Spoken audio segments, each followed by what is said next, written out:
பக்தி பரவசத்தின் உச்சம். ராமேஸ்வரம் உபகோவிலில் தலைகீழாகச் சுற்றியும் கீழே விழாத சூடம். ராமநாதபுரம் மாவட்டம் ராமேஸ்வரம் ராமநாத சுவாமி கோவிலின் உபகோவிலான காவல்கார கருப்பசுவாமி கோவிலில் நடைபெற்ற நவராத்திரி அஷ்டமி பூஜையில் அரங்கேறிய நிகழ்வு அங்கு கூடியிருந்த பக்தர்களை வியப்பின் விளிம்புக்கே கொண்டு சென்றுள்ளது.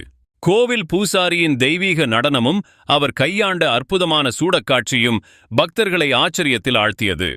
ராமேஸ்வரம் ராமநாத சுவாமி கோவிலில் நவராத்திரி திருவிழா கோலாகலமாக நடைபெற்று வருகிறது.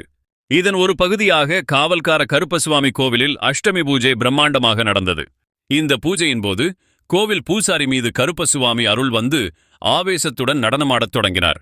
பக்தி பரவசம் நிறைந்த அந்த சூழலில் பூசாரி தன் கையில் தீபத்தட்டில் சூடம் எரிந்து கொண்டிருக்க ஆவேசத்துடன் ஆடினார்.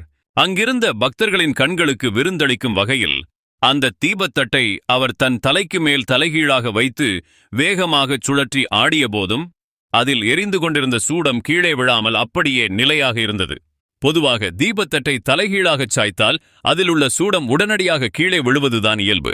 ஆனால் பூசாரி ஆவேசமாகச் சுழற்றிய போதும் எரிந்து கொண்டிருந்த சூடம் விழாமல் நிலைத்திருந்த இந்த காட்சி கூடியிருந்த ஆயிரக்கணக்கான பக்தர்களை மெய்சிலிர்க்க வைத்தது. இது சாதாரண மனித செயலல்ல, சாமி சக்தியின் வெளிப்பாடுதான் என்று பூசாரியின் இந்த அமானுஷ்யமான நடன காட்சியை பார்த்த பக்தர்கள் பரவசமடைந்தனர். பலரும் ஆச்சரியத்தில் கைதட்டியும் பக்தி கோஷங்களை எழுப்பியும் தங்கள் உணர்வுகளை வெளிப்படுத்தினர்.